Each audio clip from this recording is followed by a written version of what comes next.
yang pada akhirnya menimbulkan gangguan pada aktivitas sehari-hari dan juga gangguan pada fungsi tubuh. Oke, next slide.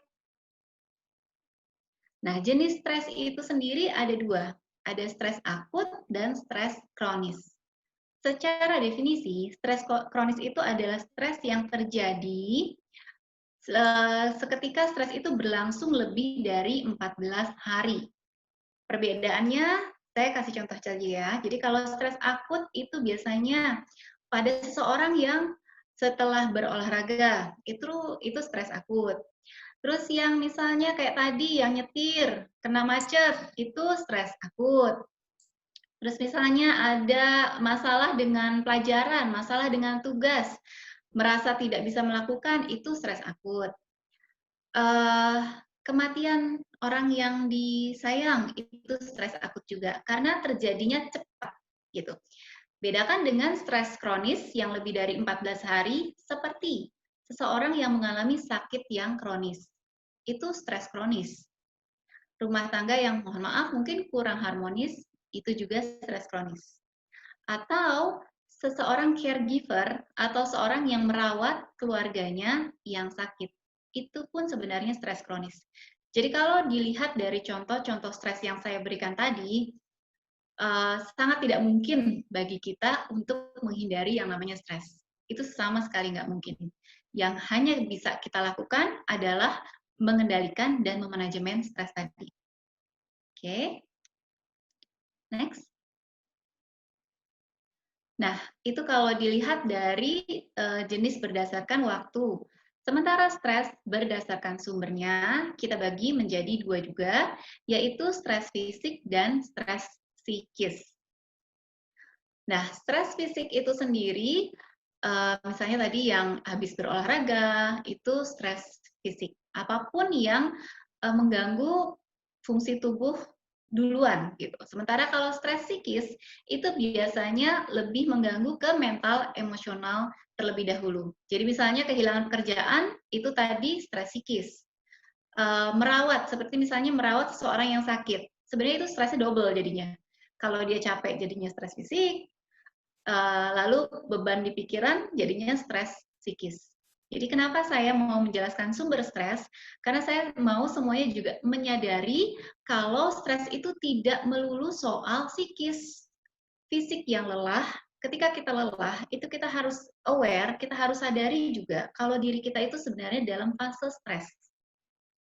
Gitu ya. Jadi apa yang harus dilakukan ketika kita sedang dalam fase stres seperti itu? Oke. Lanjut.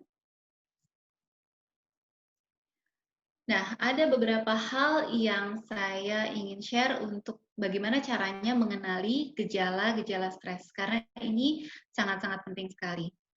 Yang pertama itu adanya gangguan konsentrasi. Biasanya kalau misalnya seorang yang stres itu mau nggak mau konsentrasinya pasti akan terganggu, pasti tidak bisa fokus. Kalaupun misalnya stres kronis, biasanya ada penurunan gangguan konsentrasi yang bertahap, jadi mungkin tidak akan terlihat secara kasat mata ya, tetapi kalau misalnya dia bisa dengan jujur pada dirinya sendiri membandingkan tingkat konsentrasi atau kemampuan konsentrasinya saat mengalami situasi stres dengan sesaat sebelum itu, pasti akan ada penurunan yang sebenarnya cukup drastis. Dan itu nanti sebenarnya berpengaruh kepada aktivitas harian. Yang kedua adalah gangguan mood, dan gangguan mood ini sangat-sangat biasanya sih terlihat, terutama yang paling sering melihat sebenarnya bukan orangnya, tetapi orang-orang di sekitarnya. Jadi misalnya dia mudah marah, atau dia mudah sedih, pilihannya sih kebanyakan itu ya, mudah marah atau mudah sedih. Jadi orang stres tidak semuanya marah-marah, orang stres tidak semuanya sedih. Dua-duanya bisa. Yang kita harus lihat adalah perubahan sebelum dengan sesudah, itu yang harus kita lihat. Kalau misalnya memang ada perubahan dari mood seseorang itu, berarti kemungkinan besar orang itu sedang mengalami fase stres, baik akut ataupun kronis.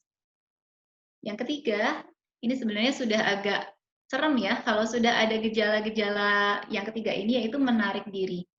Menarik diri, apalagi yang seperti sekarang yang kita kenal dengan decoupling, terutama di era COVID-19 ini, yang karena memang keterbatasan sosial ya, kita tidak banyak berinteraksi dengan orang luar gitu, paling mungkin dengan orang keluarga yang kita tinggal satu rumah.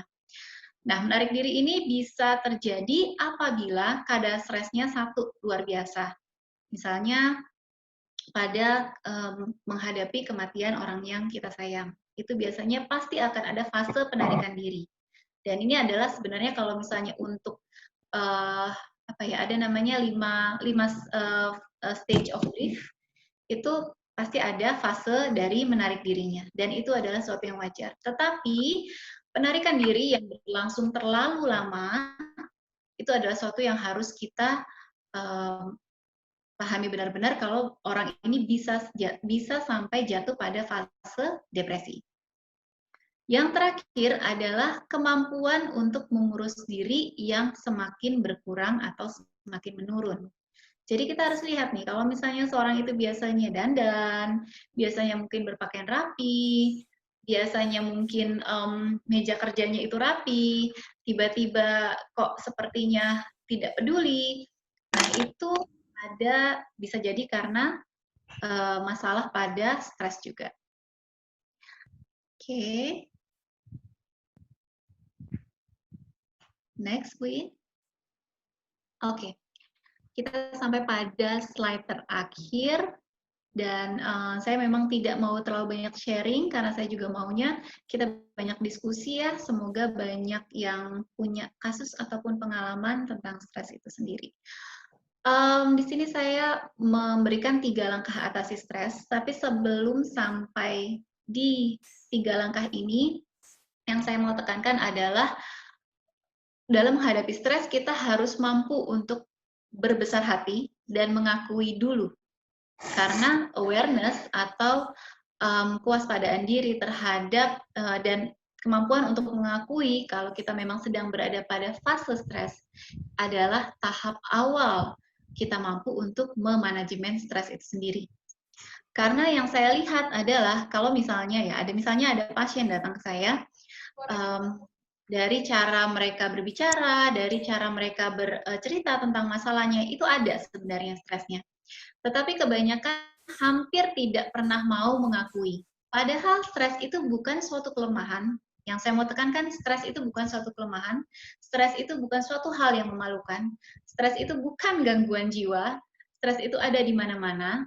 Dan stres itu sebenarnya dalam fase yang akut, dalam fase yang tingkat yang seimbang, sesuai, stres dapat memicu kemajuan seseorang.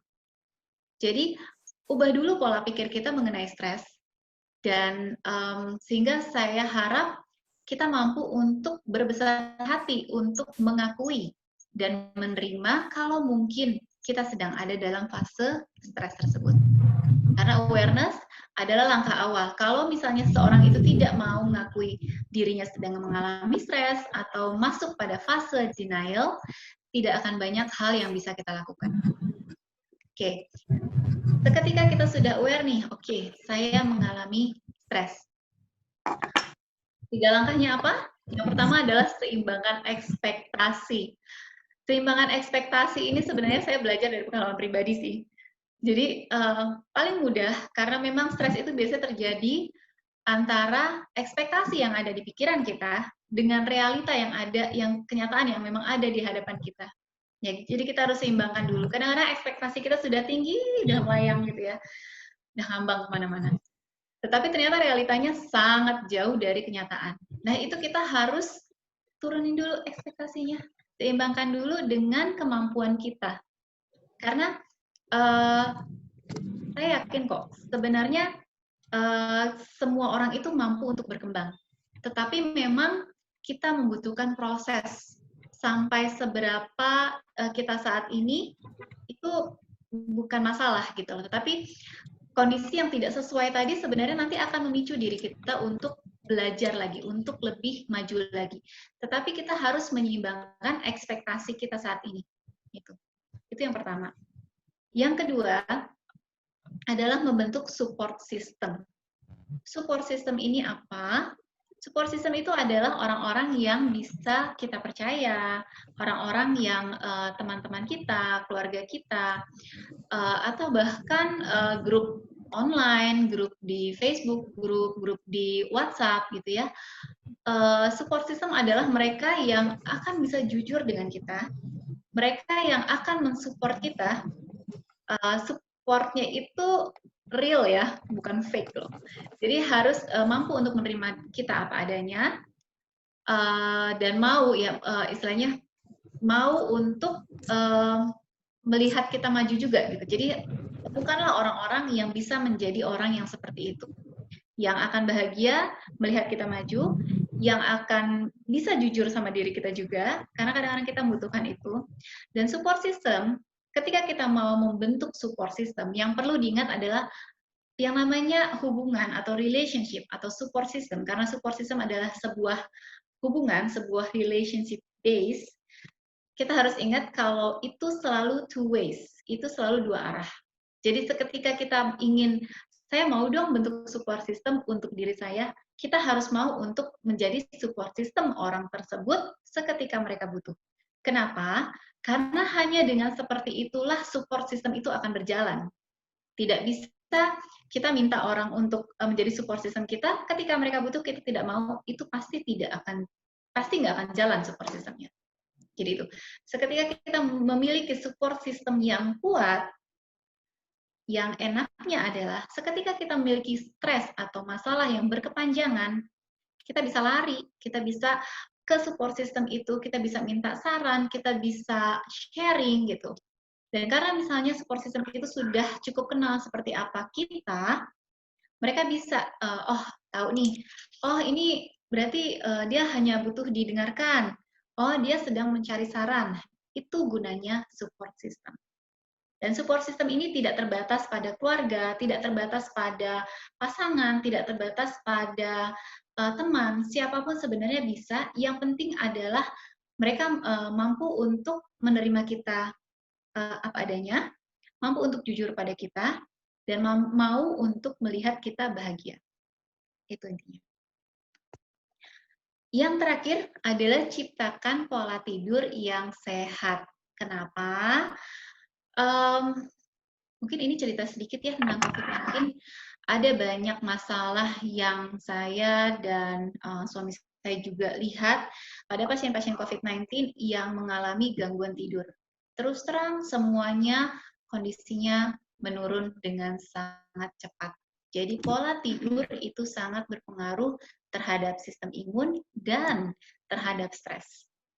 Jadi ketika kita berpikir atau sudah menerima, oh saya mengalami stres, berarti setelah ekspektasinya kita seimbangkan, support sistemnya kita miliki, kita sharing.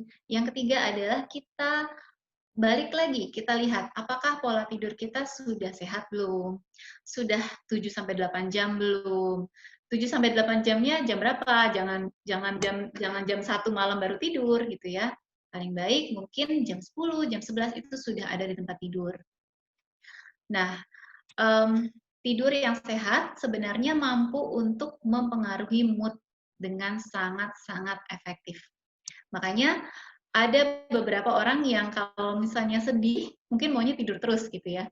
Bukan hanya sekedar karena bisa melarikan diri dari realitas sebenarnya, tetapi juga karena memang dengan tidur, setelah tidur itu pikirannya lebih segar, mood-nya lebih enak, dan itu memang ada sains atau ada keilmuan di belakangnya. Kalau boleh saya tambahkan juga, sebenarnya setelah ciptakan pola tidur yang sehat, karena ini juga masih berhubungan ya, kalau bisa siang-siang itu usahakan berjemur. Karena berjemur itu juga meningkatkan atau menyeimbangkan mood kita. Karena, dan ini sebenarnya bersamaan dengan pola tidur sehat tadi, pada seseorang yang misalnya tidurnya sudah bagus, bangunnya lebih awal, terus siangnya berjemur, itu biasanya nanti moodnya akan lebih seimbang, pola tidur malamnya juga lebih mudah, jadi tidak terganggu pola tidurnya, dan karena pola tidur malamnya lebih mudah dan lebih sehat, otomatis mood-nya lebih seimbang lagi.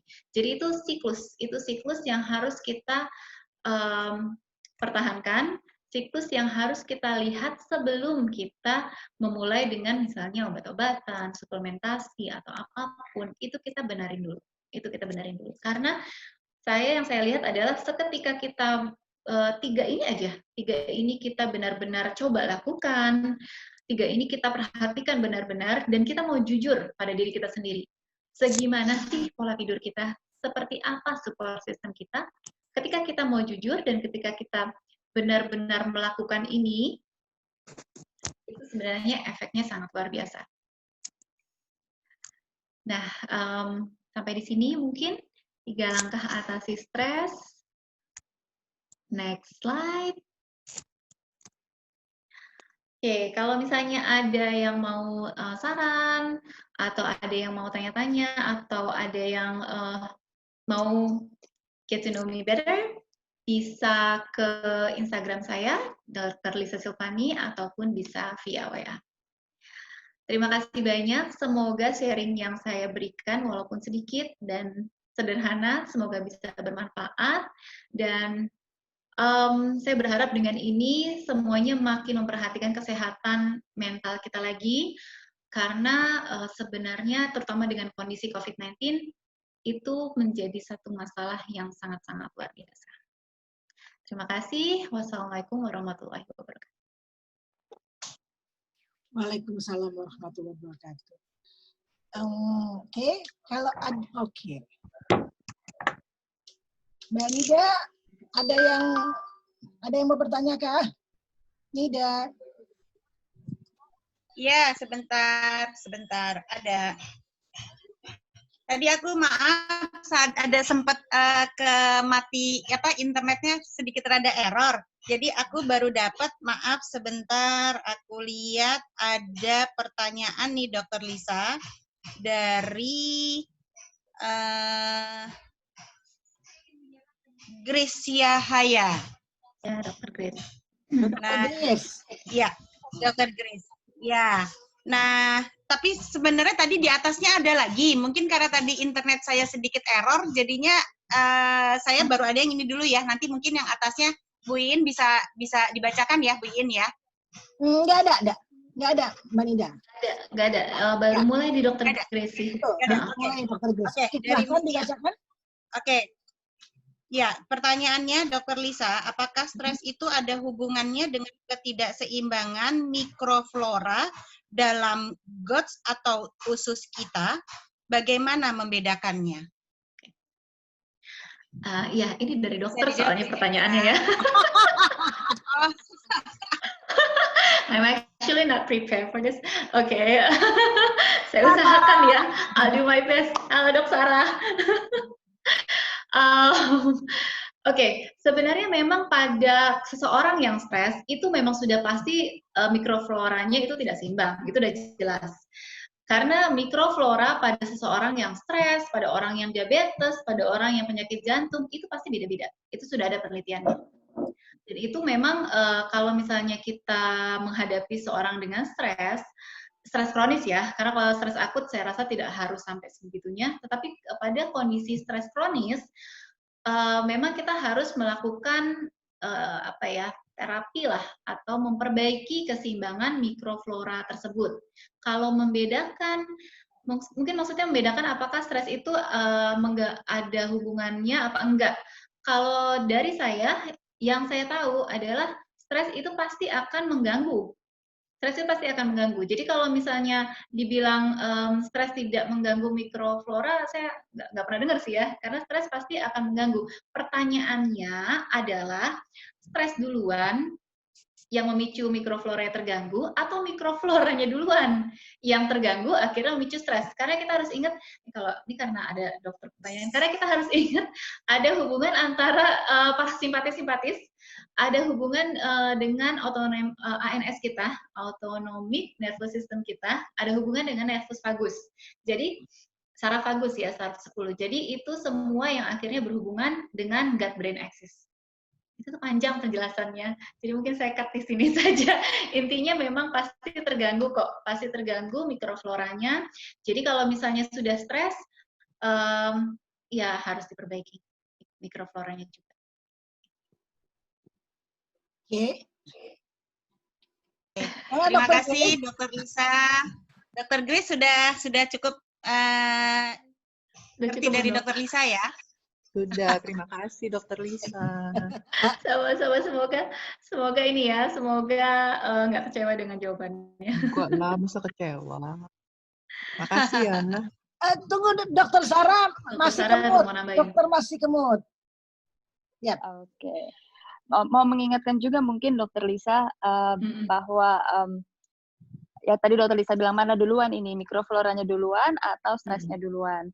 Tapi kalau stres yang kita bahas adalah stres yang akhirnya membuat kita depresi atau anxiety, berarti kita ada masalah di neurotransmitter, berarti memang jelas sih ada hubungannya dengan mikroflora karena serotonin itu which is salah satu neurotransmitter yang paling penting, 80% dibentuknya justru di gut. 80-90% dibentuknya oleh di saluran cerna kita dengan peran si mikroflora kita. Jadi membedakannya sebenarnya mungkin nggak terlalu krusial untuk membedakan apakah ini stres ini ada hubungannya sama mikroflora atau enggak. Tapi kalau mikrofloranya benar karena dia yang bikin serotonin 80-90%, kayaknya kalau dia dibenerin 80% juga, at least 80% bener juga stresnya. Ya. Ya, thank you Dokter Sarah makin cantik aja. Aduh, Dokter Grace. Iya. Udah makasih ya Dokter Sarah di sini. Ya, sama-sama. Oke, terima kasih Dokter Sarah. Yep. Oke, ada pertanyaan lagi nih Dokter Lisa. Dari Dokter Ratih ya, dari Dokter Ratih. Dokter Lisa, support system dari... Halo, saya bukan dok. Oh, maaf. Oh, maaf. Maaf, iya. Dari Bu Rati, Dokter Lisa, support system dari saya, misalkan terhadap orang lain, itu apa benar dengan mendengar aktifkah? Terima kasih. Terus Dokter Lisa, berarti apa benar untuk mengatasi stres ini berarti kita harus berdamai dengan diri ya? Suwon, itu doang sih dokter pertanyaannya. Oke, terima kasih untuk pertanyaannya. Pertanyaannya gampang, jawabannya susah. Support system dari saya terhadap orang lain apa benar dengan mendengar aktif? Salah satunya iya, tentunya menjadi support system itu tidak hanya dengan mendengar. Yang perlu kita pahami bersama sebenarnya ketika kita berusaha untuk menjadi support system atau berusaha menjadi seorang teman yang baik lah intinya ya, itu nanti kita akan belajar untuk mengenali, apalagi kalau komunikasinya sudah cukup intens, kita akan belajar untuk mengenali yang orang itu butuhkan itu apa. Apakah memang sedang butuh didengarkan, atau apakah memang harus intervensi, gitu. Karena kalau misalnya ternyata kita hanya mendengar aktif saja, dan ternyata orang itu, sorry ya, untuk masalah stres ini saya pernah, ini mungkin saya sharing tadi sudah sama Bu Indra juga, saya pernah mengadakan cool-up dengan stres, saya diminta untuk jadi speaker juga, dan itu ada yang curhat mau suicide, mau bunuh diri. Bayangkan, kalau saya tidak intervensi saat itu, dan hanya mendengar aktif, jadi apa itu orang hari ini saya nggak tahu. Jadi memang ada saatnya kita harus intervensi. Ketika memang kita rasa itu perlu, kita harus intervensi. Itulah menjadi support system. Tetapi itu butuh kedekatan. Itu butuh kedekatan emosional. Itu butuh komunikasi yang cukup intens. Jadi nggak bisa kita ketemu sekali terus saya jadi support system ya, nggak begitu. Makanya tadi saya bilang itu sesuatu yang kita bentuk, itu sesuatu yang harus dua arah karena itu bukan sesuatu yang instan. Baik ketika kita mau menjadi support system seseorang maupun ketika kita mau minta support system dari orang lain, itu nggak bisa instan. Gitu. Dengan bertanya aktif juga kali ya dok? Ya, benar. Dengan bertanya aktif juga. Dengan kayak gitu kita bisa menggali sebenarnya kebutuhan orang itu apa, keinginan orang itu apa. Intinya segitu. Terus, udah gimana Bu Rati? Yang kedua, Dok. Ya, apa benar kita untuk mengatasi stres berarti kita harus berdamai dengan diri? Ini mungkin mengenai mindfulness kali ya. Mindfulness. Acceptance. Oh, sekarang lagi terkenal itu trennya mindfulness, Dok. Entah kenapa lagi di mana-mana setiap kali saya buka FB jadinya mindfulness. Apa mungkin karena COVID-19 jadi orang larinya ke sana semua. Ya kita memang harus berdamai dengan diri. Gini loh. Saya sebenarnya juga beberapa tahun lalu itu belajar tentang ini juga, dan memang ada banyak masalah yang harus kita selesaikan pada diri kita sendiri sebenarnya, gitu loh. Untuk mencapai yang Ibu bilang dengan berdamai dengan diri atau acceptance yang dikatakan oleh Dr. Sarah, itu banyak yang harus kita selesaikan, dan itu bukan satu hal yang bisa kita lakukan instan. Bukan satu hal yang bisa kita lakukan 1 minggu selesai, tidak. Itu adalah sesuatu yang continuous atau berkelanjutan dan sesuatu yang harus kita mau untuk lakukan terus-menerus. Gitu. Tapi memang, ya intinya adalah berdamai dengan diri walaupun tidak semudah itu. Ketika kita bicara mindfulness, ketika kita bicara acceptance, itu adalah sebuah proses. Jadi ya. Oke. Terima kasih, Dokter. Sama-sama, Bu Rati. Oke, ada pertanyaan lagi nih, Dok, dari Ibu Tita Nursafrida. Dia menanyakan bagaimana mencari support system, apalagi dengan kondisi seperti ini. Bagaimana mencari support system? Apalagi Sebenarnya dengan sih, kondisi seperti ini. Ya. Sebenarnya sih support system itu tidak harus ketemu ya. Kayak begini pun kita bisa. Sebenarnya ini kan kita berinteraksi. Jadi tidak harus dicari. Nah, tidak harus dibentuk sih, Dok. Iya, tidak harus dicari. Kadang-kadang terbentuk sendiri. Nah, terbentuk sendiri, benar. Jadi untuk cari support system itu mungkin pada beberapa orang harus dicari. Ada beberapa kasus yang saya memang punya pasien yang orang tuanya sudah meninggal, dia tidak punya keluarga, jadi dia jauh dari keluarga. So, saya juga nggak bisa nyaranin untuk mencari dari orang-orang yang saat ini dia punya. Itu biasanya saya sarankan, oke, ada Facebook group kah, ada apakah, ada komunitas apakah, build your own community, gitu, atau join community. Tapi kalau misalnya kita yang terbiasa dengan keluarga besar, punya teman, sebenarnya sih yang pertama kita harus lihat adalah komunitas yang sudah terbentuk. Jangan jauh-jauh dulu gitu. Jadi komunitas yang sudah terbentuk itu, kecuali kalau memang komunitas yang kita miliki, mohon maaf, agak sedikit toksik. Nah, kalau toksik, saya tidak menyarankan untuk menjadikan mereka sebagai support system. It's gonna make you worse. Honestly. Jadi memang kita harus bisa objektif apakah kita punya teman-teman yang bisa menjadi support system kita punya keluarga yang sanggup untuk menjadi support system kita atau tidak. Gitu loh. Kalau misalnya memang dari keluarga sudah oke, kedekatannya oke, karena setiap keluarga itu berbeda, setiap pertemanan itu berbeda, setiap komunitas itu beda. Jadi saya tidak bisa ngomong apakah harus orang yang dekat atau tidak. Tapi saran saya kalau misalnya punya teman, punya keluarga, pasti yang pertama kali kita lihat adalah orang-orang yang terdekat dulu. Kenapa? Karena lebih mudah sebenarnya. Karena mereka sudah terbiasa dengan kita. Mereka sudah tahu kita tuh sehari-harinya seperti apa. Jadi akan lebih mudah untuk membangun support system itu. Tapi kalau tidak, ya bisa dengan join komunitas di online. Sekarang banyak ya kayaknya di Facebook group aja kayaknya ada berapa ribu Facebook group gitu ya. Saya lihat ada stres, Facebook group untuk stres khusus Indonesia, khusus untuk anxiety. Cuman pastikan kalau kita mau join itu kita lihat dulu isinya apa gitu, karena kadang-kadang ya saya pernah join gitu ya, saya pernah join Facebook group, saya bingung itu tambah stres. Iya, tambah stres. Karena isinya, ya ampun, isinya kenapa suicide semua sebegini sih?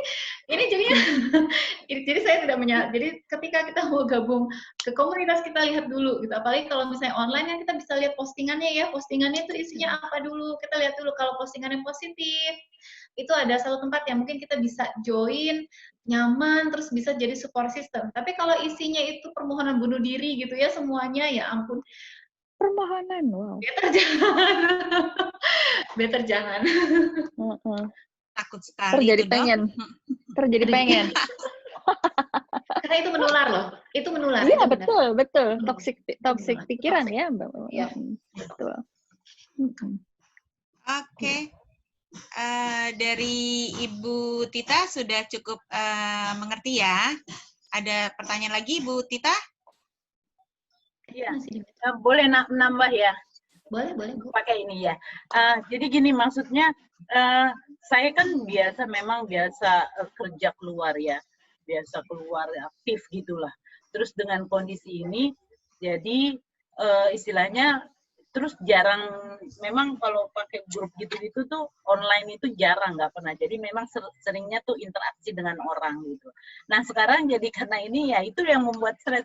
Jadi di rumah terus kurang interaksi dengan orang, sehingga itu yang membuat beban akhirnya jadi stres. Nah itu kita mencari itu maksudnya membuat support system. Kalau misalnya dari keluarga ya keluarga pasti support ya, tapi kita kan karena biasa dengan orang banyak biasanya gitu, sekarang cuma dengan keluarga aja. Nah itu yang bikin kadang suntuk gitu.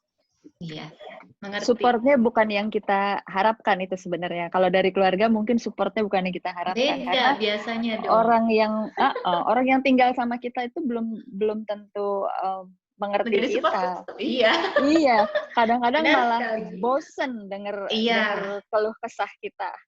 Betul begitu Dok. Iya. Kadang keluarga kita, keluarga tuh kan kalau kita mendengar keluhan sakit kita terus gitu-gitu, malah dia udah nggak apa-apa gini. Nah, padahal kita itu jadi gimana ya cari. Jadi kita kan memang butuh support system nih gitu loh. Iya. Membentuk kalau memang nggak mencari, membentuknya gimana? Nah, cari hobi kali Bu Tita. Cari hobi ya, kalau kita nggak bisa menemukan support system dari orang lain yang saat ini bisa kita andalkan, berarti ya kita harus menolong diri sendiri dengan cari hobi kali ya. Iya. Dengan hobi sebenarnya kita akan menemukan komunitas baru juga kan soalnya. Kayak misalnya kalau di Facebook mungkin nih contohnya, mungkin Bu Tita sukanya apa? Suka jalan-jalan, suka apa? Coba deh iseng aja masuk ke grup-grup di Facebook yang sesuai dengan hobi Bu Tita. Terus coba jalin kedekatan, sharing, terus tanya. Jadi ya, mungkin jangan. Nah, ya itu yang mau aku. Jadi Bu Tita, mungkin sekarang Bu Tita ada dalam komunitas yang melulu membahas tentang penyakit. Mungkin jangan kali, karena Bu Tita akan terus-menerus meng-compare mereka dengan sakitnya Mbak Tita. Akhirnya Mbak Tita akan merasa sakitnya Mbak Tita ini sesuatu yang normal, memang harus begini rasanya, karena ratusan orang dalam grup itu memang sama. Jadi memang mesti mencari yang beda kali, yang positif, yang di luar habit ya, di luar habit kita, yang bikin kita happy, kita seneng. Kalau kita ada di grup itu tapi kita deg-degan 24 jam, jadi bukan support system namanya. Itu stress system. Support stress. Oke. Bu Tita sudah cukup menjelaskan nggak, Bu? Terima kasih Dokter Sarah. Iya, memang mungkin perlu ada kegiatan lain selain ini ya, menyalurkan hobi. Cuma memang dulu makanya saya bilang dulu saya kayaknya sedang bercocok tanam. Cuma sekarang ya itu karena stres ini kadang mau beli tanah nanti kuman ini gitu. Jadi sampai segitunya Bu. Malah sebenarnya kuman itu yang kita cari loh, ya? Ya, untuk mikrobiom. Kan kumannya beda, Bu. Bukan COVID-19 yang ada di tanah. Ya, takut tanahnya ada COVID-nya. Nggak ada. Dan bercocok tanam sebenarnya sangat-sangat cocok loh. Saya aja kepikiran, beneran. Jadi kalau misalnya Ibu mau, Ibu bisa mulai, coba sekarang yang lagi ngetren tuh apa ya? Hidroponik ya. Yang ngetren tuh sekarang hidroponik, aquaponik bisa dicoba. Ya, makasih Dok. Oke, terima kasih Dokter Lisa sama Dokter Sarah. Ibu Tita juga cukup ini ya. Oke, ada pertanyaan lagi nih Dokter Lisa. Dari Silvana Sartika, dia menanyakan itu Dokter Lisa. Ada. Oh, itu Dokter Silvana. Maaf, karena saya nggak tahu jadinya. Nggak apa-apa. Oke, Dokter Lisa, pada chronic stress bagaimana kristolnya? Itu ada aja. Terima kasih. Ya. Terus ada lagi nih tambahan dari Dokter Silvana. Dokter Sarah terlihatan segar sekali. Makin ade aja loh. Iya, bisa dijawab Dokter Lisa. Ya. Oke. Kadar stres pada chronic stress ya. Nah, ya. Kadar kortisol. Iya, sorry. Kadar kortisol pada chronic stress. Ya. Kortisol itu sebenarnya kalau yang observasi saya sendiri selama ini pada beberapa pasien yang masih dalam tahap awal chronic stress itu biasanya tinggi. Tetapi kalau chronic stressnya itu sudah 2 tahun, yang terjadi malah kortisolnya turun. Jadi sampai akhirnya biasanya kalau kita itu sebutnya adrenal insufficiency. Gitu. Jadi memang tergantung pada fase mana dan kemampuan daya tahan tubuh si pasien juga sih. Maksudnya kemampuan tubuhnya untuk menyeimbangkan si hormon kortisol itu sendiri, gitu loh. Tapi kalau yang saya lihat observasi pribadi itu pada pasien yang di awal itu kortisolnya pasti tinggi. Tetapi kalau sudah beberapa tahun itu turun, drop. Dan pada akhirnya akan mempengaruhi keseimbangan adrenal hormon lainnya. Kalau bisa akut dan kronis berapa lama, kalau yang saya lihat masih tinggi, kalau misalnya kurang dari setahun biasanya masih tinggi ya dok. Tetapi kalau misalnya sudah, waktu itu saya pernah dapat pasien yang stres 7 tahun, itu juga hasil dari follow-up sih. Stresnya sudah 7 tahun, itu sudah drop, sudah adrenal insufficiency, sudah akhirnya hormonal imbalance, sudah macam-macam, dan cukup sulit sebenarnya penanganannya kalau sudah seperti itu. Dan itu sayangnya adalah usianya masih 41, masih tergolong muda, masih sehat, masih segar. Jadi kalau misalnya dari luar mungkin kita nggak akan tahu kondisi tubuhnya seperti itu. Sama sekali nggak kelihatan soalnya. Cuman karena beliau mau terbuka gitu ya, akhirnya saya minta untuk cek segala macam, akhirnya ketahuan. Gitu. Dropnya apakah di keempat phase? Tidak. Biasanya kalau fase pertama itu kan naik dulu ya. Kalau misalnya fase keempat, 4 phase itu biasanya dropnya sudah di ketiga. Fase ketiga. 4 phase maksudnya apa? Apa dalam satu hari atau fase apa ini? Fase kortisol. Kurvanya. Maksudnya Dokter Silvana nanyanya maksudnya fasenya si adrenal insufficiency atau fasenya si kortisol harian? Oh iya, dok, yang dimaksud mana ya dok? Kurva. Saya mikirnya yang ada adrenal insufficiency sih maksudnya. Kalau misalnya kortisol harian itu ya gitulah, itu kan pasti naik turun kan, pagi dia pasti akan naik, itu imbalance biasa. Dokter Sil, gimana dok? Kurva sih nggak mesti jelas karena memang kalau kita menilai, boleh nambahin ya dok Lisa ya, aku nambahin ya. Boleh banget. Kalau kortisol itu kan yang dilihat bukan cuma value, tapi dilihatnya nilai bentuk kurvanya. Jadi kalau memang sebaiknya, kalau idealnya kalau periksa kortisol itu memang 4 kali dalam sehari, dan idealnya dari saliva bukan dari serum. Jadi kalau kita mau menetapkan baseline kortisol orang ya idealnya begitu, tapi kadang-kadang kita tidak perlu sih periksa itu kalau udah jelas klinis. Kayaknya periksa pagi aja cukup. Salahnya di pagi itu kita kurang lebih bisa kita korelasikan dengan klinis. Tapi kalau yang namanya adrenal fatigue itu berarti either kurvanya nggak mengikuti kurva yang diurnal, artinya tinggi di pagi, rendah di malam, atau nilainya memang tidak ada di optimal range. Nggak mesti di salah satunya. Yang penting kurvanya berarti dia nggak mengikuti yang seharusnya, atau memang value-nya nggak ada di optimal range value. Gitu Dok Sil. Kurlep begitu, Say. Gimana Dokter Silvana? Mungkin bisa di-unmute, Dok?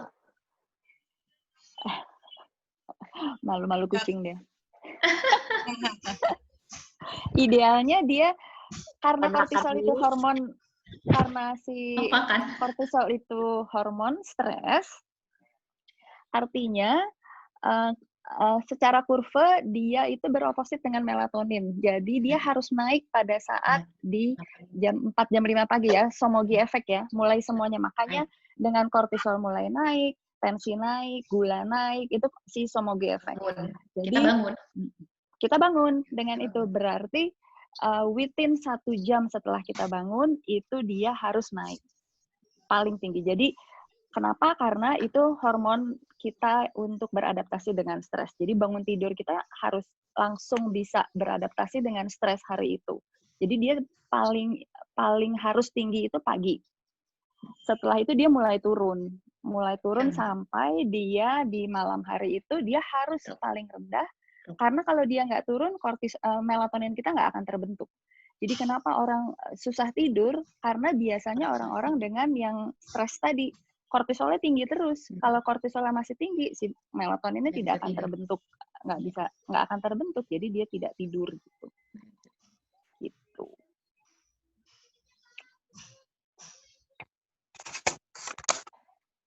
Sama-sama sayangku. Manida, ada lagi Manida? Oke, ya, makasih Dokter Sarah, Dokter Lisa, Dokter Sylvia. Oke, mungkin ada yang terakhir nih, satu lagi dari Dokter Tita. Dr. Tita Nur Safrida. Dia bilang gini, bagaimana kan dokter Bu. Oh iya. Habis banyak dokter di sini aku bingung. Oke, ya mudah-mudahan inilah jadi dokter juga walaupun. Oke, bagaimana mengurangi trauma ya, Dok? Karena ini yang membuat stres. Oke, ini trauma yang dimaksud berarti trauma mental kali ya, trauma psikis ya. Ya, gimana Bu Tita? Mas yang dengan trauma ya, mungkin apa ya? Kan kadang kita suka gampang nih kalau ini kena sedikit, terus kita jadi takut gitu kan, itu juga bisa menyebabkan stres kan, trauma gitu. Kita pernah mengalami latar belakang kita mengalami apa gitu, itu jadi trauma juga gitu kan ya. Ini contoh, kakak saya autoimun, adik saya autoimun, terus saya juga autoimun. Nah itu juga jadi ya, gitu. Oke, mengurangi trauma sebenarnya, ya, yang pertama itu pasti mengakui kalau balik lagi tadi ya, mengakui kalau diri kita itu stres. Karena kalau misalnya ibu autoimun, kakak autoimun gitu ya, berarti kan itu sebenarnya sudah masuk ke fase stres kronis ya. Sebenarnya sudah ada stres kronis di situ. Tetapi akan menjadi bagaimana itu tergantung ibu, kemampuan ibu sendiri. Dan kembali lagi, pertama adalah dengan mengakui dulu kalau memang, kondisi ini adalah kondisi stres kronis, di mana harapan ibu mungkin tidak sesuai dengan realita. Intinya itu aja, nggak lebih dari itu. Tidak mengatakan kalau ibu salah, benar tidak. Ya, jadi terima dulu. Yang pertama itu. Yang kedua adalah balik lagi sih ke step-step yang tadi. Kita gimana caranya dapat support system, dan tolong jangan penuhi waktu ibu dengan sesama penderita autoimun. Karena bagus Bu, terkoneksi dengan sesama pasien-pasien yang mengalami hal yang sama untuk mendapatkan informasi, bagus. Tetapi kalau misalnya setiap hari yang Ibu lihat adalah berita yang seperti itu, akhirnya yang masuk ke otak kita adalah autoimun itu bahaya, autoimun itu besok banyak yang meninggal, selalu seperti itu. Pada akhirnya yang ada bukannya memperbaiki kondisi autoimun, tapi malah memicu stres. gitu. Jadi gunakan komunitas untuk pasien itu seperlunya seketika memang ibu membutuhkan informasi. Selebihnya adalah penuhi waktu ibu dengan komunitas lain yang hobi, yang tadi yang hobi, komunitas yang bisa membuat ibu senang, hal-hal yang seperti itu. Nah, untuk trauma sendiri sebenarnya ada beberapa cara. Ada banyak cara sih sebenarnya. Saya pernah ikut beberapa cara untuk mengatasi trauma mental ya, bukan trauma. Kita nggak bicara trauma seperti kecelakaan kayak gitu, tidak ya. Jadi trauma mental ada beberapa cara. Salah satunya itu EFT atau tapping. Terus ada juga hipnoterapi kayak gitu-gitu. Jadi itu itu adalah 2 yang saya tahu sih. Mungkin di luar sana masih banyak ya dengan model dan nama yang beragam, itu pasti banyak. Tetapi trauma adalah sesuatu yang harus diterapi dengan dengan tepat. 2, sebaiknya dengan orang yang memang tahu cara untuk menterapinya. Jadi kalau misalnya ibu pakai cara EFT, ya seharusnya dengan praktisi yang EFT yang memang sudah terbiasa. Walaupun sebenarnya EFT itu sangat-sangat kalau misalnya memang ibu benar-benar mau menterapi trauma, sebelum terapi trauma itu sebaiknya balik lagi yang 3 tadi dibenerin. Yang support sistemnya, yang pola tidurnya, segala macam. Sebenarnya ketika nanti itu sudah terkontrol, yang 3 tadi, ekspektasi, terus udah gitu support system sama pola tidur, 3 itu sudah terkontrol dulu, itu ibu akan melihat perubahan yang luar biasa dari cara ibu melihat trauma yang dulu. Jadi gini, kita tidak bisa menghilangkan trauma, Bu. Itu sudah in the past. Makanya trauma. All you have to do is to accept, kita terima, kita move on, kita move forward, karena kita nggak bisa ngulang. Biarkan itu menjadi sesuatu yang membentuk sarana yang membentuk siapa kita sekarang. Intinya itu. Jadi dan jangan salah, Bu, kalau ibu tidak melalui trauma-trauma itu, belum tentu ibu bisa menjadi sehebat ibu saat ini. Ibu harus ingat itu. Jadi jadikan itu sebuah pelajaran, tetapi tinggalkan dia di masa lalu. Dan seketika ibu sebenarnya melakukan yang 3 cara tadi, kemungkinan besar cara ibu melihat trauma itu adalah in the past tense. Jadi ada perbedaan dari orang yang mampu melihat masalah di masa lalunya adalah sebagai saat ini, maksudnya masalah itu masih dia bawa sampai sekarang, atau masalah itu sudah bisa dia tinggalkan di masa lalu. Nah, itu beda. Jadi lakukan dulu yang 3. Kalau misalnya memang ternyata masih bermasalah, saya memang menyarankan untuk hipnoterapi atau EFT. 2 yang saya sarankan. Untuk terapi microbiome kayak gitu-gitu itu membantu. Tetapi memang kalau itu adalah trauma, terutama trauma di masa kecil atau trauma seperti kematian kayak gitu-gitu, ada memang yang harus kita rilis.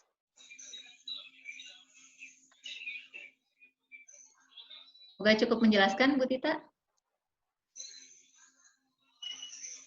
Oke, terima kasih, Dok. Oke, ini lanjut lagi dari Jos Huko. Dia menanyakan, kalau kortisolnya nggak turun-turun, gimana, Dok? Saya semalam nggak tidur dan nggak ngantuk tuh.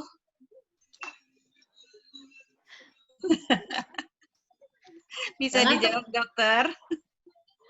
Hebat, Pak. Saya biasanya kalau nggak tidur semalam ngantuk, Pak. Jadi semalaman nggak tidur katanya. Oke. Kortisol, Dok Sarah? Mau Dok Sarah atau mau saya? Dokter Lisa juga boleh. Kortisol. Suka emang bandel tapi orangnya. Kortisol kalau misalnya memang nggak turun pertama, sekarang jam berapa? Oke, sekarang jam 3, udah nggak ada matahari ya. Jam 2 dong. Oh, masih jam 2. Oke. Pak, saya minta Bapak keluar 10 menit jemur ya. Sekarang. Rasain loh, Pak, rasain. Sekarang saya minta Bapak keluar jemur supaya hormon regulate-nya ke ini dulu. Oke, terus nanti sekitar ini jam 2 Bapak jemur 10 menit, sekitar jam 4 sore saya mau Bapak mungkin olahraga dikit. Betul. Itu dua hal itu yang sangat dihindari sama Pak Josuko. Dua hal itu sangat dihindari oleh dia. Saya nggak tahu, jadi nggak apa-apa ya. Saya pura-pura polos aja nyaraninnya. Jadi nanti jam 4 sore Bapak olahraga dikit, mau treadmill, mau lari di tempat, 10 menit, 15 menit, udah enough. Jangan lebih dari itu. Terus coba jam 7 malam ke atas, no gadget. No gadget, no HP, no TV, stop dulu semuanya. Kalau misalnya bosan, baca buku. Nanti tidur deh, Pak. Ntar malam, ya. Dicoba dulu. Sekarang berjemur 10 menit, jam 4 sore lari dikit, olahraga dikit, terus jam 7 malam stop gadgetnya semuanya. Dan jadi no coffee ya, Pak. No coffee. Iya. Iya, betul. Apa katanya dia? Gimana Pak Jos? Pak Jos? Pak Jos ada... Emang Pak Josuko emang tinggi kortisolnya kah, Pak? Karena orang yang nggak tidur dan nggak ngantuk belum tentu kortisolnya tinggi. Tapi biasanya orang-orang yang kayak begini ini, Pak, dia itu bermasalah dengan stres sistemnya, bermasalah dengan kortisol isunya sebenarnya, tapi karena si kelenjar adrenal ini bukan hanya menghasilkan kortisol, pada orang-orang yang kortisolnya mulai terganggu, kita berfungsi sehari-hari ini mengandalkan adrenalin dan noradrenalin kita. Jadi kita seolah-olah terus-menerus, ini sebenarnya kompensasi badan. Jadi kita terus-menerus rasanya belum capek, padahal kelenjar stres kita tuh udah mulai capek sebenarnya. Jadi yang mesti yang mesti dikhawatirkan adalah apa benar kortisolnya rendah atau enggak. Coba perhatikan tensinya, terus asupan makanannya gimana, apakah masih banyak processed food, apakah makanannya udah benar. Kalau susah tidur yang tadi Dokter Lisa bilang, pokoknya makan itu jangan terlalu malam, karena setiap kali kita makan, gula kita naik, kortisol kita ikut naik. Makanya kalau kita makan malamnya jam 8, kita biasanya nggak ngantuk sampai jam 11. Karena badan kita masih si kortisolnya masih membantu mencerna si makanan dengan gula yang masuk tadi. Jadi melatoninnya belum bisa terbentuk. Terus kalau bisa makan banyak yang fibernya kalau malam, jadinya kenyangnya lama. Dan gulanya nggak terlalu tinggi sehingga kortisolnya nggak perlu kerja berat untuk menurunkan gula. Dan olahraga sedikit, Pak. Jam-jam asar gitu, olahraga sedikit. Biasanya menolong juga untuk memetabolisme kortisolnya. Gitu. Ya, Dok? Ya, olahraga juga kalau jam 4 sore nggak masalah kok. Yang nggak boleh itu olahraga jam 7. Jam 6 ke atas betul. itu segar jadinya memang. Iya, betul. Tapi balik lagi ya, tergantung olahraganya apa. Kayak dulu saya membiasakan yoga itu jam 8 malam loh, Dok. Dan itu tapi kan yoga ya. Jadi dan mungkin regulasi saya juga mungkin tidak bermasalah saat itu. Jadi yang ada malah ngantuk. Jadi setelah selesai yoga, saya mandi, breathing tidur. Mungkin. Iya. Mungkin breathingnya banyak, ya? Breathingnya banyak banget. Breathingnya banyak banget. Berarti dengan kita breathingnya banyak banget saat yoga itu, kita meningkatkan vagal tone. Iya. Vagal tone. Akhirnya parasimpatis kita meningkat. Akhirnya jadi kalem, relax, tidur. Iya, relax. Memang relax. Jadi memang tergantung olahraganya juga. Kalau misalnya malam-malam mau kickboxing gitu ya, atau mau treadmill ya mungkin nggak sesuai dengan jamnya. Terus ini kalau misalnya tengah malam lapar lagi, itu pasti Pak, itu kenyataan yang harus dihadapi kalau kita bangun sampai malam. Jadi memang kenapa? Betul. Jadi itu sih kalau namanya begadang pasti akan malam tuh pasti lapar. Nah itu makanya kenapa kalau orang sulit turun berat badan, saya pasti pertanyaan pertama adalah tidurnya gimana. Karena terlepas dari masalah pengaturan metabolisme segala macam antara tidur dan berat badan, kalau misalnya malam itu hand to mouth disease-nya itu kambuh. Iya. Itu. Ini ada satu dari Pak Jo Suko. Pak Jo bilang kalau jam 9-an ngantuk tapi nggak bisa tidur. Kalau udah lewat dari jam 12 makin tambah seger. Memang sih Pak, ngantuk kita itu datangnya naturally ya. Naturally itu ngantuk kita tuh datangnya mulai jam 9. Jadi jam 9 itu biasanya kita mulai berasa ngantuk. Kalau kita nggak bawa tidur, hilang ngantuk itu. Kayak ibaratnya kayak kita ngejar kereta nih, saya ya naik MRT, telat dikit lewat MRT-nya. Tapi nanti datang lagi Pak, sekitar jam 11-an gitu dia datang lagi. Cuman kalau jam 11-an itu masih juga kita masalahnya nanggung ini, ntar dulu, jadi kita nggak bawa tidur, itu nggak bakal tidur sampai pagi, udah lewat. Oh jam 9 dan jam 11. Setelah itu biasanya kita jadi seger. Dan kalaupun kita tidur, akhirnya bukan karena si melatoninnya terbentuk, tapi kita tidurnya karena capek kalau udah lewat jam segitu. Kayak itu juga yang membedakan ketika tidur yang sehat dengan yang enggak. Kalau misalnya yang sehat ya bangunnya segar. Kalau misalnya yang karena capek ya bangunnya pasti akan berasa capek, bukan segar yang dapat. Kuncinya sih ini Pak, jam 9, kalau Bapak jam 9 sudah ngantuk, kuncinya yaitu YouTube-nya di stop, gadgetnya disimpan dulu. Karena kadang-kadang yang saya perhatikan adalah orang tuh nggak mau ketinggalan gitu loh. Kayaknya nggak selalu merasa mungkin besok tuh nggak ada waktu. Padahal waktu kita itu masih banyak. Jadi YouTube apapun yang Bapak mau kerjakan, kalau memang Bapak mau benar-benar merubah itu, YouTube-nya mungkin di-save dulu ke playlist atau kemanapun buat besok. Jadi besok ketika besok ketika Bapak buka bisa ada lagi, dan itu nggak menjadikan kita kayak procrastinate lah, istilahnya merasa ada sesuatu hal yang belum dikerjakan, karena itu biasanya orang bermasalahnya di sana. Gitu.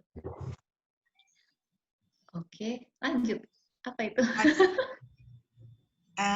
Apa lagi tuh si Pak Jasuko? Ada lagi Pak Jasuko?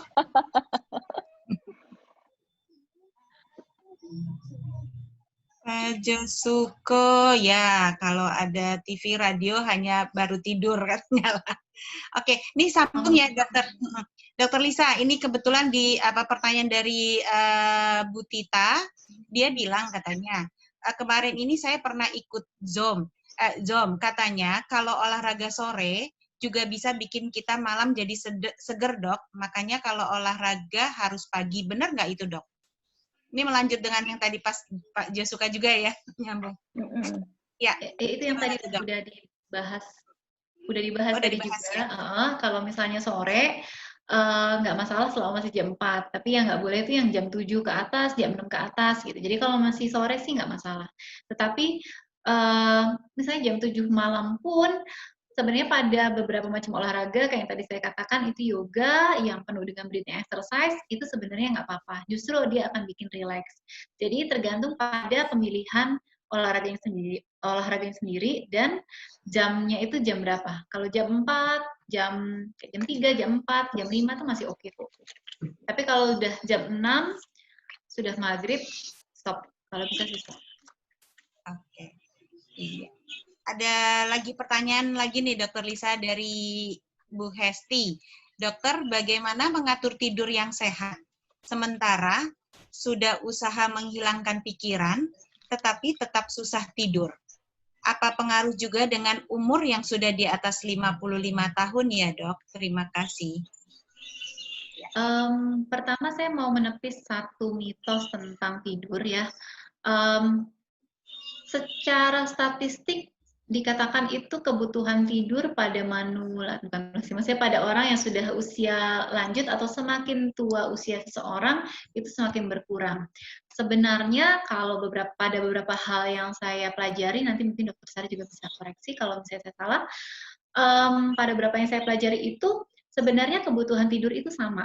Kecuali yang agak beda mungkin anak bayi ya, anak itu memang berbeda. Tetapi antara orang dewasa dengan orang yang sudah berusia lanjut, mau 55, mau 70 tahun, itu sebenarnya sama.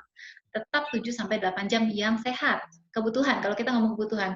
Tetapi masalahnya, secara rata-rata, secara statistik, memang pada orang di usia 55 tahun ke atas, terutama perempuan, menopause, kayak gitu-gitu, itu memang tidurnya berkurang atau mengalami kesulitan tidur, tapi bukan karena itu ada sesuatu yang ideal, tetapi lebih karena memang banyak ketidakseimbangan yang terjadi pada usia yang segitu, gitu loh. Di usia segitu tuh memang sudah banyak ketidakseimbangan yang terjadi, yang akhirnya memicu gangguan tidur itu sendiri. Tapi bukan sesuatu yang normal, menurut saya. Nah, gimana Dok Sarah? Betul. Biasa kasus pada wanita menopause susah tidur itu sangat banyak, dan biasanya dari pengalaman klinis sumber yang paling sering adalah karena tidak adanya progesteron. Karena hormon perempuan kita itu ada yang namanya estrogen, ada yang namanya progesteron. Dan progesteron itu kalau progesteron itu adalah hormon yang kadang-kadang disebut juga sebagai feel good hormon. Dia yang bikin kita kalem, bikin kita relax, bikin kita bisa tidur gitu. Jadi pada perempuan menopause, kadang-kadang sebelum menopause, perimenopause atau premenopause. Jadi bedanya antara menopause, perimenopause dan premenopause adalah mungkin kalau umur saya ini mungkin umur yang namanya perimenopause. Jadi beberapa tahun sebelum menopause. Kalau menopause itu kan kalau udah 12 bulan berturut-turut tidak mens, namanya menopause. Pada saat kita menopause, selain si progesteronnya tadi nggak ada, estrogennya itu sebenarnya kalau tadi kurang jelasin ya, estrogen kita itu sebenarnya banyak tipenya, tapi yang penting untuk fungsi kita sehari-hari adalah 3 estrogen, namanya estron, estradiol, dan estriol. Yang namanya estradiol itu yang biasanya tinggi pada perempuan-perempuan sebelum menopause. Pada saat kita menopause, estradiol biasanya ikut turun bersama dengan progesteron karena ini dibentuknya oleh indung telur kita. Jadi dengan kita menopause, indung telur kita berhenti fungsinya atau berkurang fungsinya, hormonnya juga turun. Tapi pada perempuan menopause, ketidakseimbangan antara estrogen dan progesteron ini bisa terus berlanjut karena ada yang namanya estron. Estron adalah estrogen kita yang tetap bisa diproduksi meskipun kita sudah menopause karena dia diproduksi oleh sel lemak, oleh adrenal, oleh liver, dan beberapa kelenjar lain. Biasanya perempuan menopause itu kalau saya terapi dengan progesteron, dia lebih bisa tidur daripada enggak. Jadi kita tetap harus mengembalikan balance-nya si progesteron dan estrogen karena meskipun menopause si estrogen kita tetap harus dibalance sama progesteron meskipun udah bukan dalam bentuk estradiol tadi. Mungkin Mbak Esti rada bingung, nanti tanya aku lagi kalau bingung Mbak. Tapi yang jelas biasanya perempuan menopause nggak bisa tidurnya karena tetap ada gangguan si ketidakseimbangan hormon, plus estrogen kita itu sebenarnya satu hormon yang sangat penting untuk kesehatan otak kita. Dan pada saat dia turun, pada saat menopause dia turun, fungsinya termasuk fungsi untuk tidur, untuk mulai ngantuk, itu juga jadi menurun gitu loh Mbak. Nambahin boleh ya Dok ya? Ya, silakan. Ini tadi kan ada omongan dari Bu Hesti, sementara sudah usaha untuk menghilangkan pikiran. Mungkin saya mau ngasih satu tips untuk Bu Hesti juga, yang kadang saya biasa lakukan sendiri, pengalaman pribadi sih. Kalau misalnya saya kebanyakan pikiran, biasanya mungkin karena kita banyak masalah, 2, banyak hal yang mau dikerjakan. Biasanya 2 itu, entah masalah, entah target. Ya kalau saya sih. Nah jadi kalau misalnya memang itu juga berlaku buat ibu, saran saya adalah ibu beli yang namanya planner atau kalender yang besar. Ya, planner, kalender yang besar, dan jurnal atau diary. Kalau yang ibu bermasalah dengan target, ibu beli kalender yang besar, taruh di depan, taruh di luar kamar, jangan di dalam kamar ya, taruh di luar kamar. Besok ibu mau ngapain, ibu tulis. Jadi sebelum mau tidur, kuncinya adalah ibu lakukan sebelum mau tidur. Sebelum mau tidur, jangan siang-siang. Sebelum mau tidur, nah ibu tulis deh, besok saya mau ngapain di kalender itu. Kalau lagi ada masalah, yang ibu lakukan adalah diary yang tadi, beli yang cantik. Yang cantik, abis itu ibu tulis, curhat deh tuh di sana. Taruh ya Bu, taruhnya di tempat yang jangan orang tahu. Jadi itu adalah sesuatu rahasia ibu pribadi tentang apapun yang ibu rasakan terhadap siapapun yang adalah hak pribadi ibu, dan itu adalah komunikasi antara ibu dengan diri ibu sendiri. Jadi pastikan itu ditaruh di tempat yang tidak terlihat siapapun, gak ada orang yang boleh buka. Jadi ibu benar-benar bisa journaling di sana, bisa cerita apapun sama jurnal ibu sendiri, sama diri ibu sendiri, jujur-jujuran di sana. Habis itu taruh. Lakukan salah satunya atau dua-duanya ketika mau tidur. Jangan siang, jangan pagi, jangan sore. Ketika mau tidur. Setelah itu bisa jadi support system tuh. Iya, itu benar. Bisa jadi support systemnya Mbak Tita. Iya benar. Jadi dengan cara seperti itu kita meletakkan apa yang ada di sini itu ke dalam kertas. Sebenarnya gitu. Oke? Itu aja sih tipsnya. Oke, terima kasih dokter. Bu Hesti ada pertanyaan lagi?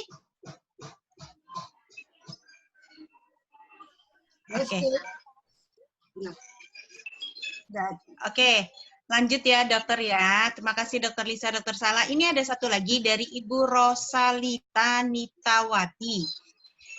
Dia bilang, saya penderita skizofrenia dan SLE. Saya tidak tahu bagaimana proses pikiran saya. Obat jiwa saya, aduh saya nggak ngerti nih dokter Sarah nih. Trihexyphenidyl. Trifluoperazine.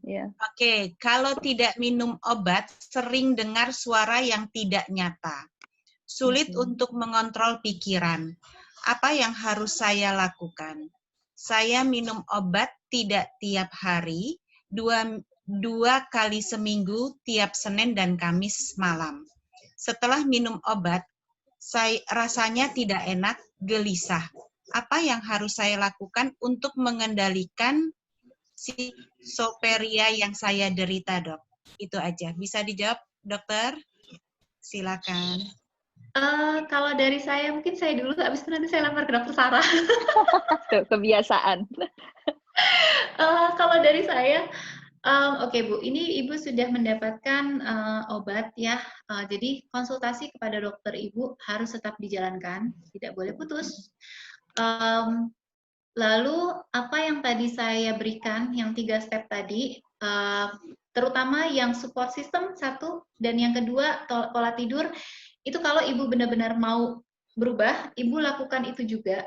Karena ini sebenarnya apapun masalah orang apapun masalah yang kita hadapi, memiliki support system yang baik dan memiliki pola tidur yang sehat itu awal. Saya bilang awal ya, bukan cuma itu aja. Terutama pada kasus ibu, itu akan butuh banyak intervensi lainnya, selain hanya pola tidur dan support system. Memang benar. Tetapi yang 2 ini, ibu harus fokus dulu. Support system, saya tidak tahu bagaimana dengan keluarga atau teman, atau mungkin cari orang di luar lingkup sebatas keluarga, jadi jangan batasi lingkup ibu hanya dengan keluarga saja. Lalu untuk pola tidur, ini karena ibumu ada SLE juga, kemungkinan besar juga ibu ada gangguan tidur ya? Apa benar Bu Rosalita? Iya. Ada gangguan tidur ya Bu ya? Jam 10 malam, jam 2 baru main tidur lagi. Balik begitu. Oke. Kondisi SLE-nya sering flare kah? Tidak. Kalau kecapean aja, bengkak di tangan. Oke. Boleh tahu, mohon maaf, Ibu aktivitasnya seberat apa setiap hari? Tak berat, saya hanya seorang karyawan di sekolah swasta. Oke. Di rumah saya di rumah cuma kerja rumah tangga aja. Ada yang berat, cuman mungkin beban suami juga, mungkin dan suami udah nggak memberi nafkah, itu yang jadi pikiran saya itu aja. Oh, oke. Saya kerja sendiri untuk menghidupi anak saya. Oh, oke. Berarti kalau gitu saran untuk Ibu dari saya, nanti mungkin Dokter Sarah ada saran lain. Dari saya, yang pertama tadi konsultasi dengan dokter, terutama untuk yang dua obat itu tidak boleh putus. Apapun yang saya ajarkan ke Ibu hari ini, apapun yang Ibu lakukan setelah ini, Ibu bebas. Dan saya sangat sarankan kalau itu Ibu juga konsultasikan dengan dokter Ibu, jadi dokter Ibu tahu perkembangan Ibu. Ya. Terus yang tadi support system sama pola tidur itu dilakukan. Terus saya juga sarankan Ibu untuk melakukan apa yang Bu Hesti tadi juga, itu journaling sama yang buat diary. Apapun Ibu dengar suara apapun Ibu tulis aja. Tapi ya itu adalah diary Ibu sendiri. Itu adalah punya Ibu sendiri, itu punya pribadi Ibu sendiri. Jadi Ibu mau tulis apapun silahkan. Itu adalah kesempatan Ibu untuk menuliskan semuanya. Nggak perlu takut, nggak perlu malu, nggak perlu gimana. Ya, jadi bebas jadi diri sendiri dengan diary itu. Satu, dua, kalau bisa sih biasakan berjemur ya Bu. Karena memang ya mendapatkan vitamin D, mendapatkan sinar matahari yang cukup, itu sebenarnya salah satu cara kita untuk menyeimbangkan mood. Memang tidak akan menyelesaikan semua masalah Ibu, tetapi terus terang kalau Ibu rutinkan 1 bulan aja, itu sebenarnya akan ada perubahan. Dok Sarah, mungkin Dok?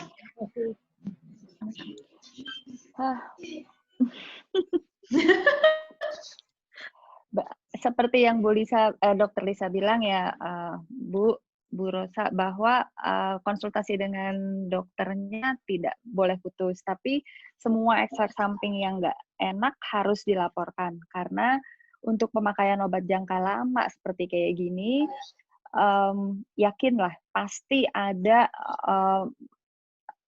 apa ya, setiap obat itu akan mengambil salah satu dari dalam badan kita. Misalnya obat-obatan darah tinggi deh, obat darah tinggi itu bisa mengambil B kompleks kita. Obat-obatan yang Ibu minum ini sekarang ini, berarti minum obat autoimun juga nggak Bu? Minum MP juga nggak? Atau MTX? Iya, minum MP ya. Minum MP, minum kloroquine, sama karb, sama asam folat saja. Jadi kalau menurut aku ya Bu, kalau menurut aku obat ini mana yang timbul duluan Bu? SLE-nya atau Sisoprennya? Sisoprennya. Jadi nggak bisa kita pastikan sih apakah si Sisopren ini yang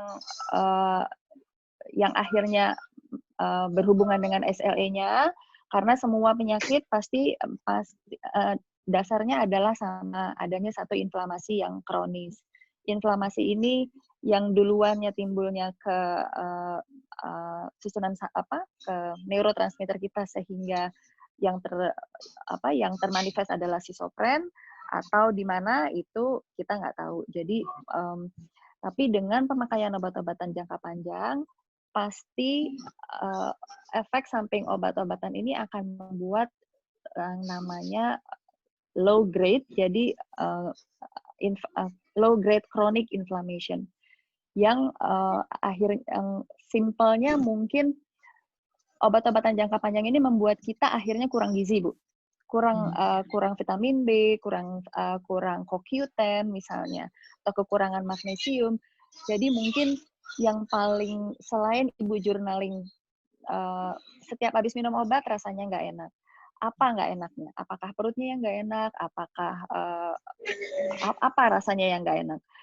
Dan menurut saya coba dimulai dengan konsumsi multivitamin, karena efek ini pengalaman klinis, semua pasien yang pakai pemakaian obat jangka panjang, kalau kita periksakan nutrisinya pasti nggak bagus. Sehingga padahal nutrisi ini diperlukan untuk memetabolisme efek samping obat tadi, karena obat yang Ibu minum setelah dipakai, jadi obat ini ada komponen yang memang kita perlukan. Tapi ada juga komponen yang harus kita buang setelah itu. Harus kita metabolisme, harus kita detox di hati kita, dan harus kita buang. Kalau kita kekurangan gizi atau nutrisi atau multivitamin, proses ini tidak berlangsung dengan baik. Sehingga efek samping yang harusnya keluar, racun yang harusnya keluar, balik lagi ke dalam sirkulasi darah. Numpuk lagi gitu loh. Jadi rasanya nggak enak terus. Rasanya nggak enak itu karena proses detox yang nggak, menurut saya nih, karena detoxnya yang tidak berjalan dengan sempurna.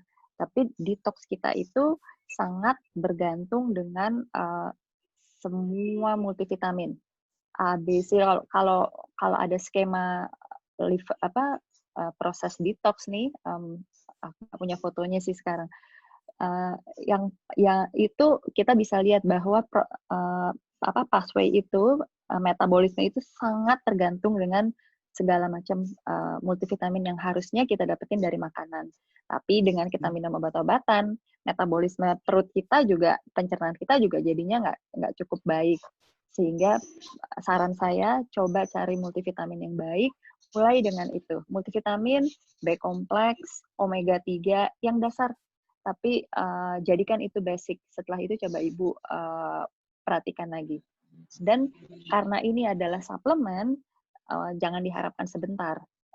Pakai selama 3 bulan. Sama dengan journaling yang tadi Dr. Lisa bilang. Journaling cukup lama 3 bulan. Terus lihat. Jadi kita mengembalikan, kita dengerin apa yang badan kita bilang. Jadi kita, kita menjadi, selama ini mungkin gaya hidup kita, stres kita, membuat kita sebenarnya lupa dengan apa yang badan kita sebenarnya mau. Jadi dengan kita jurnal, kita dengerin apa sih sebenarnya yang salah. Nanti Mbak Bu Rosa coba WhatsApp aku deh setelah 3 bulan. Kan aku ada di grup, kira-kira gimana. Gitu ya, Bu. Tapi multivitamin, omega 3, berjemur, vitamin D dicoba. Ya, Bu. Tidur ya, Bu. Ya. Tidur, iya. Dulu waktu kita sekolah ya, Bu, pasien schizofren yang bisa mengakui bahwa dia adalah schizofren adalah pasien yang sangat mungkin untuk sembuh. Jadi sangat mungkin untuk lepas obat. Awalnya seperti itu karena saya punya pacar beda agama. Jadi saya sangat cinta sama dia, tapi saya takut untuk melangkah ke sana. Dan keluarga tidak mengizinkan tuh awal dari sakitnya itu. Iya, betul. Betul, biasanya memang. Iya sih. Sekarang kok terus berlanjut schizofrenianya. Mungkin berarti masih belum accept tuh yang tadi Dr. Lisa bilang, Bu. Acceptance, terima, aware, pasrah, itu yang masih belum bisa. Pelan-pelan. Ya, makasih Dokter. Dokter Lisa, makasih. Iya, sama-sama Ibu. Self love ya Bu ya, self love. Dan seketika Ibu nanti berusaha untuk mencari support system, kalau Dokter Sarah kan tadi banyak tentang suplementasi, saya ingetin lagi ketika Ibu mencari support system, egois sedikit boleh kok. Harus malah. Egois sedikit boleh, harus malah ya. Jadi karena dengan Ibu mulai egois itu maksudnya mencintai diri sendiri ya, istilahnya memberikan yang terbaik untuk diri Ibu sendiri, bukan ngapa-ngapain ke orang lain gitu ya. Dengan kita mendahulukan diri kita sendiri, dengan kita membiasakan self love, kalau Ibu rutin, lama-lama Ibu akan menjadi seorang pribadi yang jauh lebih mandiri, selain lebih bahagia dan sehat. Betul. Amin. Amin. Amin. Ya, saya doakan juga. Iya. Makasih Dokter. Iya. Mungkin ada satu lagi nih ya, terakhir ya. Ini dari Widi Budiyarti. Dokter, orang tua, maksudnya orang tuanya dia, ibunya ya, umurnya 84 tahun. Kalau malam, tidur susah. Cuman sebentar, kurang lebih 3 jaman. Pagi-pagi, jam 9 tidur, kurang lebih 1 jaman. Bagaimana sebaiknya ya Dok? Kalau ke rumah sakit selalu dapat obat mah. Oh, Oke, pertanyaan saya, Bu Widi, kalau ke rumah sakit selalu dapat obat mah, itu emang diagnosanya apa ya? Diagnosanya apa, Bu Widi? Mungkin bisa di-unmute? Sakitnya apa? Sakitnya apa ibunya yang kalau ibu kalau bilang tuh ulu hatinya sakit gitu, tapi nggak bisa tidur, itu aja sih dok. Tapi kalau hari-hari biasa tuh nggak apa-apa, cuman susah tidur. Oke. Nah ini harusnya tadi masih ada Dokter Grace, kayaknya Dokter Grace udah pergi ya. Ini yang tadi mikrobiom tadi ya Dok Sarah ya? Ya sama ini apa namanya? Yang perlu diperhatikan pada orang tua itu sebenarnya kemampuan mereka untuk memproduksi asam lambung itu udah nggak ada, udah sangat menurun. Sehingga pada saat dia bilang ulu hati dia nggak enak, itu bukan karena kelebihan asam lambung, itu karena kekurangan asam lambung. Jadi kalau bolak-balik dikasih obat mah, makin sakit dia. Makin sakit. Obat mahnya apa, Bu? Bukan.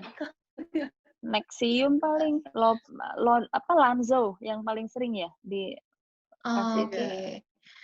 Kalau saya malah pengalaman banyak yang sering dikasih itu PPI, Dok. Nah, kalau PPI itu malah PPI malah makin PPI parah kan. Jadi kalau dan obat asam lambung itu membuat dia sangat kekurangan magnesium. Akhirnya makin nggak tidur orangnya. Karena magnesium itu yang bikin kita tidur, sedangkan magnesium itu memerlukan asam lambung untuk bisa kita metabolisme dan bisa kita serap. Kalau kita minum obat mah, asam lambung kita ditekan, magnesium kita nggak cukup. Yang ada kita pegel sana-sini, nggak bisa tidur, capek rasanya, konstipasi, nggak bisa ke belakang. Jadi gitu malah. Jadi mungkin kalau ulu hatinya nggak enak, Bu, makanannya yang diperhatikan, yang lebih gampang dicerna, dan kali dibeliin enzim. Iya. Dibeliin enzim. Enzim mungkin probiotik kali ya, Dok ya? Iya, probiotik sih. Iyalah ya. Iya, probiotik dulu sama ya enzim. Kalau untuk sebenarnya kalau kayak yang tadi Dokter Sarah bilang magnesium sama zinc juga menurut saya sih bisa-bisa aja asal dalam dosis yang tidak terlalu tinggi karena kita tidak melakukan tes apapun gitu kan. Kalau misalnya ambil dari multivitamin aja. Iya, ambil dari multivitamin tapi cari yang ada ada kandungan magnesium, ada kandungan zincnya juga gitu. Sama zinc ya. Iya. Saya ada juga sih.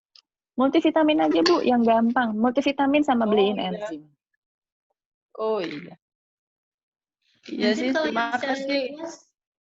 Enzim apa ya? Enzim plek yang secara luas. Udah nggak ada. Udah nggak ada di sana. Kalau seperti ini? Apa tuh Bu? Oh, Usana ya. Aku nggak tahu Usana ada. Usana nggak ada enzim Bu. Cuma itu bagus sih. Oh tapi multivitaminnya boleh itu Bu, bagus dia. Multivitaminnya bagus. Cuma dia nggak ada enzim setahu saya. Tapi sebagai multivitamin nggak ada. Iya. Iya. Tapi Usana itu repotnya kalau udah 84 tahun gitu ya, karena dia minumnya kan mesti banyak ya, 2 kapsul Pak, 2 kapsul satu. Ya, jadi 4 pagi 4 malam kan, udah 8 kapsul sendiri baru multivitamin doang. Oh iya. Baik, terima kasih dokter. Sama-sama. Ya. Oke. Kayaknya sudah terakhir itu pertanyaan. Terima kasih Dokter Lisa, Dokter Sarah. Terima kasih semuanya. Ya, kita lanjutkan ke Ibu Iin kembali. Oke. Terima kasih Dokter Lisa, Dokter Sarah. Mungkin ada yang mau ditambah lagi? Silakan Dokter Sarah. Enggak ada. Terima kasih banyak.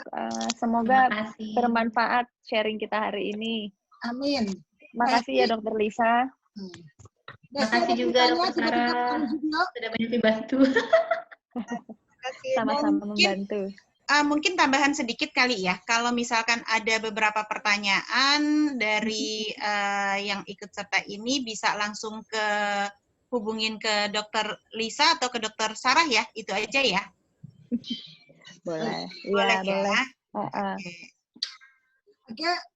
Sebelumnya terima kasih semuanya. Sekali lagi terima kasihnya nggak habis-habis nih akunnya. Untuk semuanya. Dokter Lisa, terima kasih sekali. Thank you. Untuk waktunya, alhamdulillah bermanfaat banget buat kita semuanya. Dokter Sarah juga terima kasih juga untuk ide-idenya buat kita keluarga PKBS yang Mbak Hesti. Ini kebetulan Mbak Hesti dalam hal ini adalah penasehat dari PKBS. Mungkin ada yang mau disampaikan. Silakan Mbak, udah berkali-kali loh Dokter Sarah ngisi acara. Ini penasehat kita nih. Gitu. Siap. Cuma nasehatin aja. Yang bikin acara kan Iin dan sama Nida lah, yang untuk kita semua yang sudah tua itu Dokter Lisa. Jadi terima kasih banget, ini ya bermanfaat sekali ini Sarah, Dokter Lisa. Ya kita yang tadi saya agak-agak bingung, banyak istilah dokteran itunya, jadi tapi salahin dokter Silvana.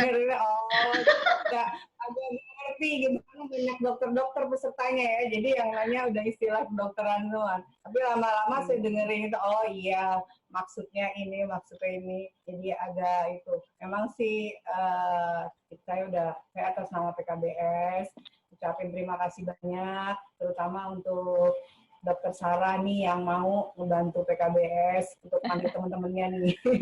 Dokter Lisa juga terima kasih, presentasinya bagus sekali.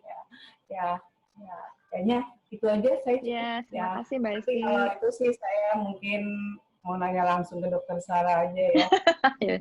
Sip. Sebelumnya ini agak udah umur kali ya, jadi agak-agak apalagi biasa kerja di rumah aja, jadi bingung. Iya betul ya Mbak Esti ya.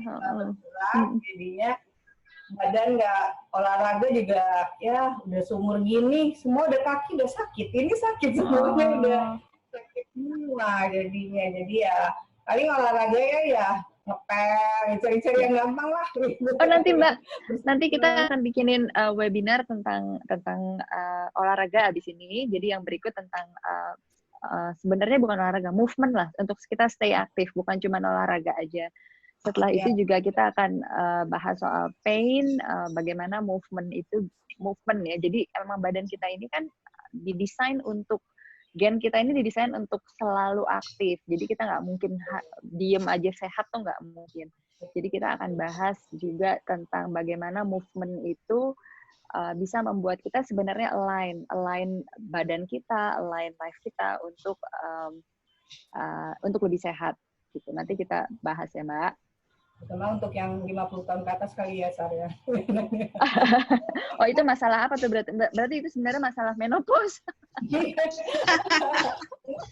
Ada juga ya untuk itu juga sih ya, untuk bergerakan olahraga yang untuk yang udah, kan kita juga nggak terlalu berat-berat juga kan. Bener, ya, makanya tadi aku bilang yang dibahas adalah movement, bukan olahraga. Movement artinya as simple as kita jalan pagi, as simple as kita stretching gitu, bukan olahraga yang kardio berat gitu.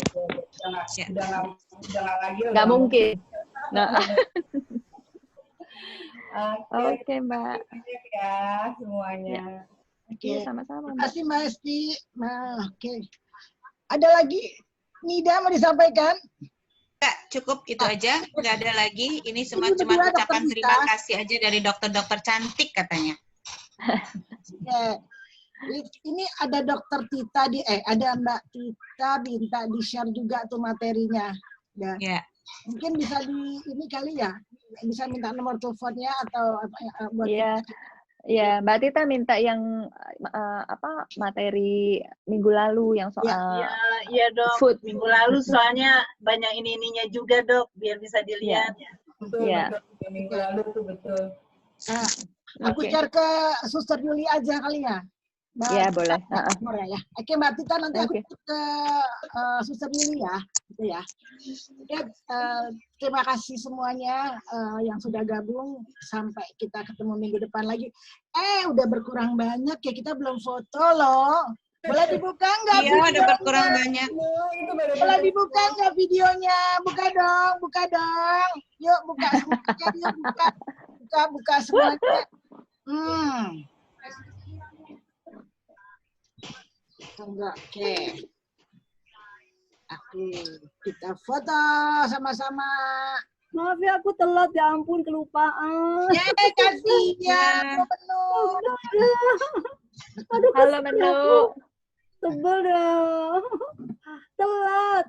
Lagi ada kesibukan. Oke, ya. 3, 2, 1. bagi makalahnya Ibu Iin ya. Ya, siap. 3, 2, 1. Tunggu, ada lagi? Makasih Dokter Sarah, makasih Dokter Lisa semuanya. Dokter Sarah, Dokter Lisa, Mbak Iin, Mbak Indi. Terima kasih ya, thank you. Terima kalahnya, thank you. Terima kalahnya yuk, thank you. Amin. Dadah. Ada Anin. Kok ada Anin, mana Anin? Siapa yang manggil Anin? Nah, lo, yang manggil Anin, oh iya. Siapa? Aku dong, kamu kok nggak tahu sih? Ah, dasar kamu. Dah, Dokter In. Ini. Assalamualaikum. Pamit ya Bu In. Assalamualaikum. Dokter-dokter. Pokoknya terus pokoknya ini yang berkurang-berkurang.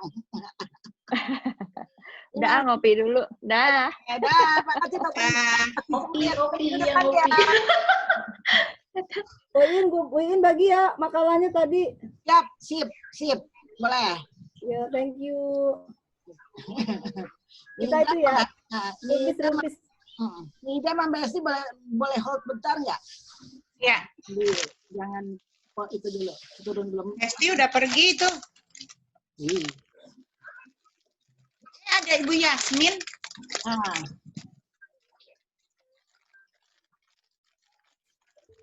Mbak Menu nanti aku itu ya share ya itunya ya makalahnya. Ibu Evi Utomo terima kasih. Thank you semua dokter-dokter, thank you banget. Ya ampun, aku telat lagi, lupa. Udah ingat dari minggu lalu. Payah deh. Hariannya lupa.